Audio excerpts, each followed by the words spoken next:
আর আপনি মসজিদের পরিবেশ নষ্ট করেন। আর ওই কি জানি আপনি নামাজের মধ্যে জোরে আমিন বলেন, পায়ে পা লাগিয়ে দাঁড়ান। এই সবাই শুনে রাখেন, উনি অন্য তরিকার লোক, উনার থেকে সবাই দূরে থাকবেন।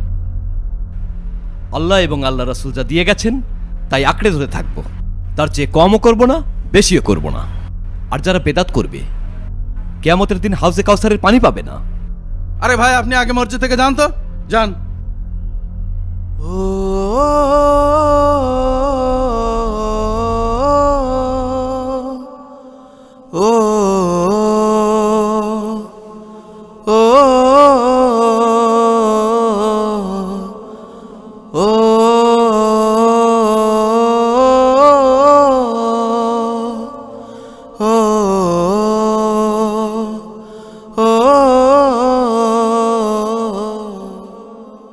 ভাইয়া ভাইয়া, হ্যাঁ, পায়ের সাথে পা লাগালে